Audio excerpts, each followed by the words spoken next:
At precisely 1447 Central European Time on April 3, 2026, the atmosphere inside NATO's consultation chamber in Brussels changed in a way that experienced diplomats immediately recognized as irreversible. What had started as a technical briefing evolved, over the span of 47 minutes, into a structural turning point for the alliance. Canadian Prime Minister Mark Carney stood at the center of that shift. His presentation was not framed as a political rebuke or symbolic gesture. It was constructed as a systems-level assessment of operational risk. The supporting materials reflected that: architectural renderings, phased construction plans, cost allocations, and infrastructure schematics. This was not a concept, it was an executable plan. The proposal itself was specific and narrow in wording, but broad in implication. Relocate NATO's Allied Command Transformation, ACT, from its long-standing base in Norfolk, Virginia, to a newly built, alliance-controlled facility in Brussels. ACT is not a ceremonial structure. It is one of NATO's two strategic commands, responsible for doctrine development, future force design, training frameworks, and capability integration. It is, in practical terms, the part of NATO that defines how the alliance fights tomorrow's conflicts. The second command, Allied Command Operations, remains in Europe. Moving ACT would mean that both strategic commands would be located on European soil for the first time in NATO history. Carney's argument was built on a single premise: governance reform without infrastructure independence is incomplete. 2 days earlier, NATO members had already voted to reduce U.S. decision-making authority within alliance structures following escalating political tensions tied to Donald Trump. That decision altered formal power dynamics, but Carney's position was that informal leverage, physical control of infrastructure, remained untouched. He reframed the issue not as geography, but as control. A command center located inside the United States, he argued, inherently operates under U.S. legal jurisdiction, U.S. infrastructure dependency, and U.S. executive authority. That creates a structural asymmetry. Even if decision-making is shared, the host nation retains the ability to influence or disrupt operations. The presentation moved quickly from abstraction to scenario analysis. First scenario: executive removal authority. Under U.S. law, the president can require foreign nationals to leave American territory. If applied to NATO personnel at ACT, the command's operational continuity could be terminated within hours. There would be no legal mechanism for NATO to resist that action. Second scenario: infrastructure control. ACT relies on communication systems, data pathways, and physical networks that are either directly or indirectly tied to U.S. infrastructure. If access is restricted, monitored, or degraded, the command's ability to function is compromised. Even partial limitations would introduce operational friction. Third scenario: leverage through conditional access. If continued presence in Norfolk becomes contingent on policy alignment with U.S. preferences, then the command is no longer independent. It becomes subject to implicit coercion, even without explicit directives. Carney's delivery avoided rhetorical escalation. He did not frame these as accusations. He presented them as structural facts. The timing of the proposal amplified its weight. Only days earlier, the United States had been formally identified within alliance discussions as a potential security risk to at least one member state. Simultaneously, the U.S. president had publicly threatened withdrawal from NATO. These were not hypothetical risks. They were current variables. The U.S. seat in the chamber reflected that tension. NATO proceedings continued without presidential presence. Representation had been delegated to a career diplomat. That absence mattered. It signaled a disconnect between alliance deliberation and U.S. executive engagement. When the U.S. representative requested the floor, the response was predictable but strategically constrained. The argument centered on continuity, investment, and historical partnership. Norfolk had hosted ACT since 2003. The United States had invested heavily in facilities and integration. Removing the command, he argued, would weaken transatlantic cohesion. But that argument was operating on a framework that had already shifted. Carney's rebuttal was immediate and precise. He reframed partnership as dependency. The distinction was critical. Partnership implies mutual capability. Dependency implies asymmetric vulnerability. He posed a direct question to the room. If the United States were to exit NATO or further restrict cooperation, would it allow a major alliance command to continue operating on its territory without conditions? The answer did not require debate. The room understood the implication. From that point forward, the discussion moved beyond whether relocation was desirable. It shifted to whether maintaining the current structure was defensible under new geopolitical conditions. European leaders reinforced the argument, each adding a different dimension. From the United Kingdom, Keir Starmer emphasized that integration with U.S. systems, long considered a strength, now represented exposure. The deeper the integration, the greater the vulnerability to disruption if political alignment breaks down.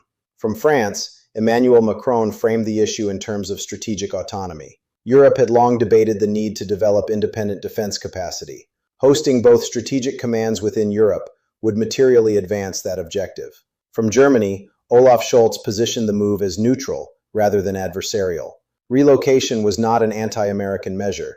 It was a resilience measure. Cooperation could continue, but dependency would be reduced. The cumulative effect of these interventions was to normalize the idea that NATO's physical infrastructure should reflect its updated governance model. Carney then transitioned to the solution architecture. The proposed Brussels facility would operate under NATO jurisdiction, not under any single nation's control. Infrastructure, communications, data systems, security protocols would be alliance-owned and managed. No individual member would have unilateral authority to restrict access or operations. This was the core of the proposal: remove single point of failure risk. He emphasized that the objective was not to exclude the United States from NATO operations. The objective was to ensure that no single member, including the United States, could unilaterally disrupt alliance capabilities. That distinction was essential for maintaining coalition cohesion while implementing structural change. As the presentation concluded, the strategic logic had been fully articulated.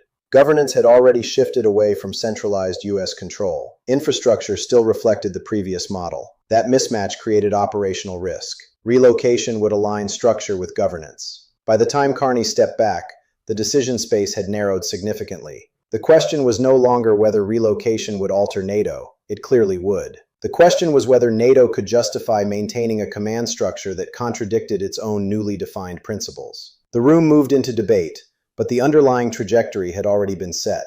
The next phase would determine whether that trajectory translated into a binding decision. Once the operational case was established, the discussion shifted to the element that often determines whether strategic proposals survive contact with reality: financing. Structural independence is easy to argue in principle. It becomes significantly harder when it requires billions in immediate commitments. Carney anticipated that pivot. He did not treat funding as a secondary issue or future negotiation. He presented it as already resolved. The slide that followed was not speculative. It was a finalized allocation model totaling $4.8 billion, fully committed, nation by nation, before the vote had even taken place. The breakdown was precise. Canada would contribute $850 million. The United Kingdom, $1.1 billion.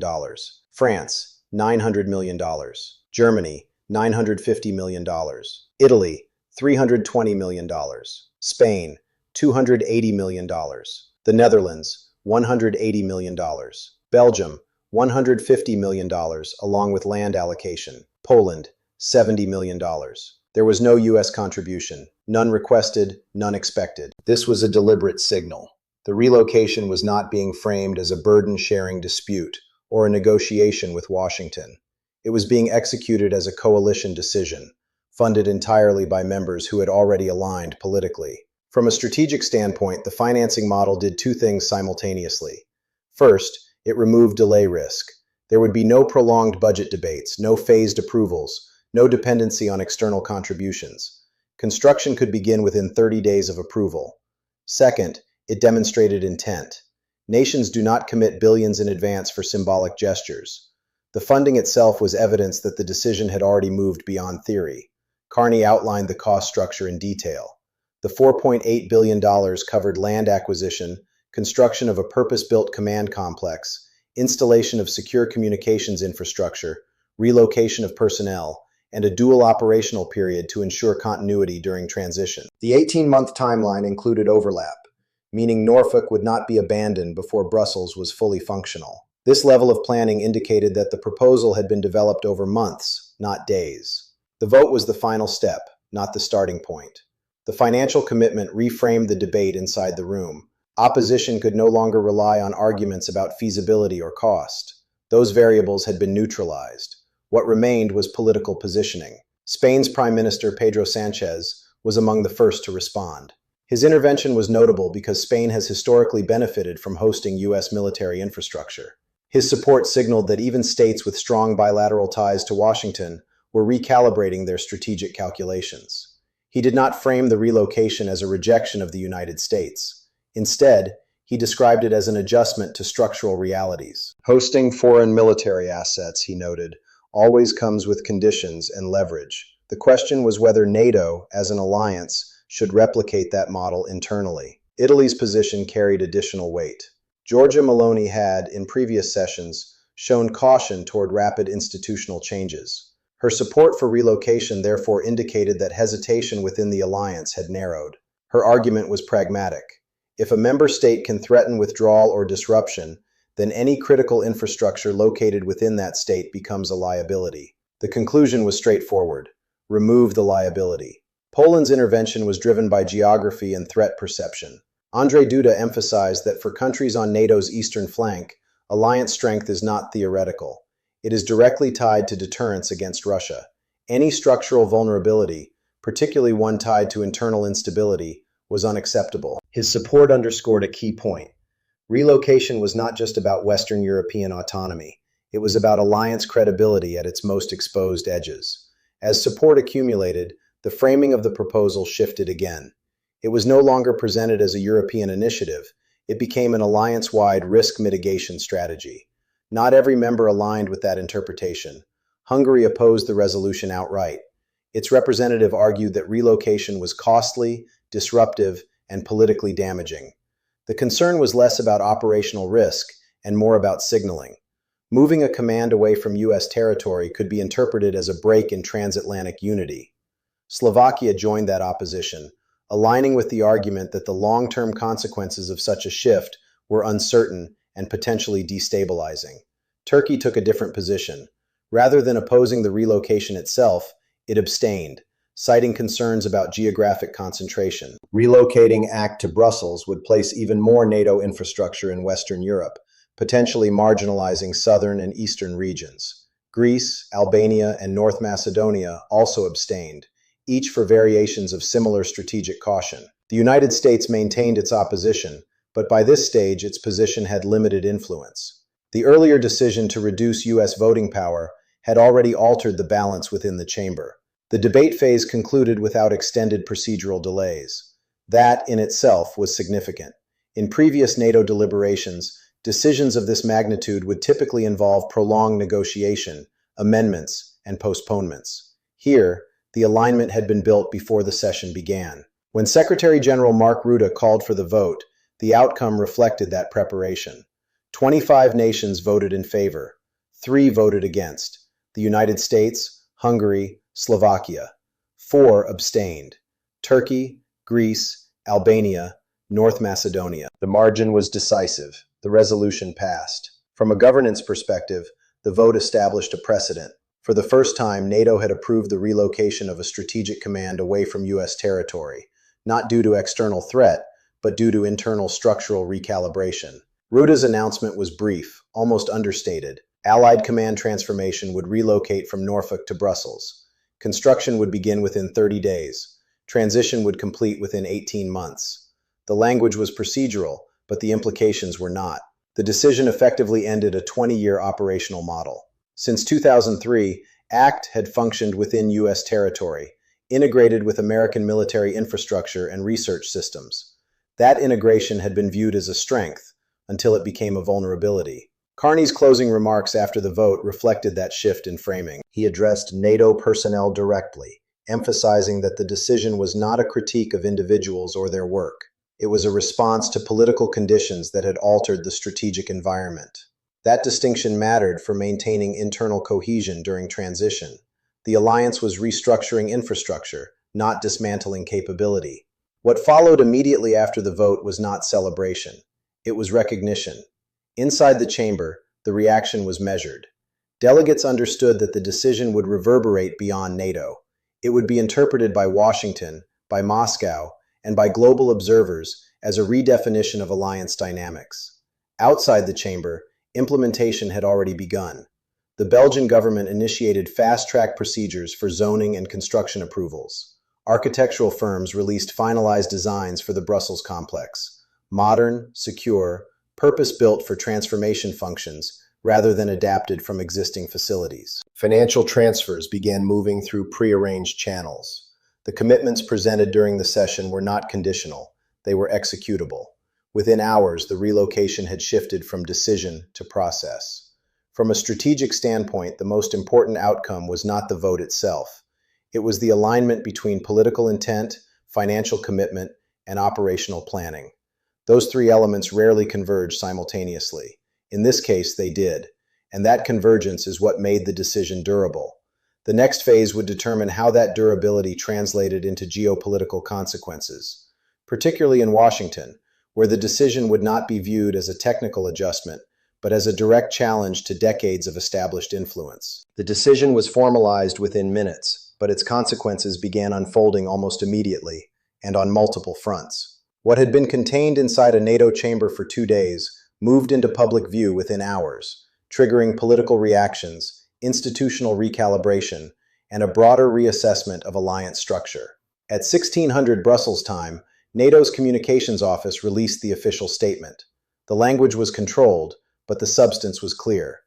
Allied command transformation would relocate from Norfolk to Brussels, fully funded by participating member states, with construction beginning within 30 days and operational transition completed within 18 months. The statement emphasized continuity, no capability gaps, structured relocation pathways for personnel, and phased integration into the new facility. That messaging was deliberate. NATO needed to signal stability externally while managing disruption internally. Roughly 90 minutes later, the first major political response came from Washington. Donald Trump reacted publicly, framing the decision not as structural realignment, but as hostility toward the United States. His response was immediate and emotional, characterizing the relocation as a betrayal of past American support for NATO and suggesting that the alliance's decision was driven by anti-American sentiment. From a strategic communication perspective, the framing was predictable. Positioning the move as an attack allowed domestic audiences to interpret the event through a political lens rather than an institutional one. But within NATO circles, that framing held limited weight. The decision had been justified through operational logic, not political rhetoric. Inside the United States, reactions diverged along institutional lines. On Capitol Hill, criticism focused less on NATO's decision and more on the chain of events that made it possible. Jack Reed, chairing the Senate Armed Services Committee, described the relocation as a direct consequence of deteriorating alliance relationships. The emphasis was not on NATO overreach, but on the erosion of U.S. credibility as a stable partner. That distinction matters in defense policy circles. Influence within alliances is not enforced. It is maintained through reliability. Once that perception shifts, structural changes tend to follow. At the local level, the reaction in Norfolk was more immediate and tangible. The ACT presence had economic implications beyond its military function. The facility supported hundreds of direct jobs and generated significant secondary economic activity. City officials acknowledged the impact openly. The loss was not abstract. It would affect employment, regional investment, and long-term development planning. But even there, the tone was not confrontational. The underlying recognition was that NATO's decision, while economically damaging to the region, was strategically consistent given the broader political environment. Within the Pentagon, responses were more restrained. Officials speaking in off-record briefings characterized the outcome as anticipated. After the prior governance changes within NATO, maintaining a strategic command on U.S. soil had become increasingly difficult to justify from the alliance's perspective. This acknowledgement is important. It indicates that, at least within defense institutions, the decision was seen as logical, even if it was unwelcome. Meanwhile, in Europe, the reaction was markedly different. Belgium moved quickly to operationalize its role as host. Government agencies began fast-tracking regulatory approvals, zoning, environmental clearance, infrastructure integration, compressing processes that would normally take years into a matter of weeks. This level of acceleration reflected both political commitment and the symbolic importance of the project. Architectural firms released detailed renderings of the planned complex. The designs emphasized security, modularity, and technological independence. Unlike Norfolk, which had evolved within an existing U.S. military ecosystem, the Brussels facility would be purpose-built for NATO's transformation mission from the ground up. That distinction is critical. This was not a relocation into a comparable structure. It was the creation of a new operational environment designed to eliminate the dependencies identified during Carney's presentation. Military analysts began assessing the implications almost immediately. Ivo Dalder noted that while the relocation carried symbolic weight, its operational consequences were equally significant. ACT's responsibilities, doctrine development, training standards, future capability planning would now be conducted entirely within an alliance-controlled framework, without reliance on U.S. infrastructure. This changes more than location. It changes the environment in which strategic decisions are developed. When doctrine is shaped within one nation's infrastructure, that environment inevitably influences priorities, access, and information flow. Removing that layer introduces a different kind of neutrality, one that NATO members clearly viewed as necessary. Carney's press conference later that evening reinforced that interpretation. His messaging remained consistent with the presentation. This was not about excluding the United States, but about eliminating structural vulnerabilities. That distinction continued to define the narrative within Europe. The relocation was framed as an evolution, not a rupture. However, from a geopolitical standpoint, the implications extend beyond messaging. Three structural consequences stand out. First, permanence. Once construction begins on a $4.8 billion facility, the decision becomes effectively irreversible in the medium term. Even if political conditions shift, if leadership changes in Washington or relations improve, the physical infrastructure will already exist. Strategic commands, once established, are rarely relocated again without extraordinary circumstances. This means that NATO's reduced dependence on U.S. territory is not a temporary adjustment. It is a structural shift. Second, precedent. ACT is not the only NATO function located on U.S. soil. The relocation raises immediate questions about whether other elements of NATO's operational architecture will follow the same path. If the logic applied to ACT, eliminating dependency on a single member's infrastructure, is accepted, it can be applied elsewhere. This creates a pathway for gradual decentralization away from U.S.-based facilities. Third, narrative control. From Washington's perspective, the relocation can be framed as an overreaction or political maneuver. From NATO's perspective, it is a necessary correction. Which narrative dominates will influence public perception, but it will not change the underlying structural reality. The alliance has already acted. Another dimension worth analyzing is timing. The speed of the decision, from proposal to approval within hours, indicates that consensus had been built in advance. This was not a spontaneous reaction to recent events. It was a coordinated move, triggered by those events but prepared beforehand. That preparation suggests a broader strategic recalibration within NATO, one that extends beyond a single command relocation. The question now is how far that recalibration will go. Will NATO continue to operate as a transatlantic alliance with distributed infrastructure, or will it evolve into a more Europe-centered organization with the United States as a partner rather than a central pillar? The relocation of ACT does not answer that question definitively, but it shifts the baseline. For decades, NATO's structure assumed U.S. leadership as a constant. Infrastructure, command distribution, and operational planning all reflected that assumption. The decision in Brussels challenges it, not rhetorically but physically. Physical changes matter more than policy statements because they are harder to reverse. Looking ahead, several indicators will define the next phase. Whether construction begins within the promised 30-day window will signal execution discipline. Whether additional relocation proposals emerge will indicate strategic direction. Whether the United States attempts to reassert influence through diplomacy, policy shifts, or leverage will shape the alliance's internal balance. There is also a narrower operational question: how smoothly the transition from Norfolk to Brussels can be executed without disrupting ACT's core functions. Doctrine development and training frameworks cannot pause for 18 months. The overlap period will be critical. If NATO manages that transition without degradation, it will validate the decision not just politically, but operationally.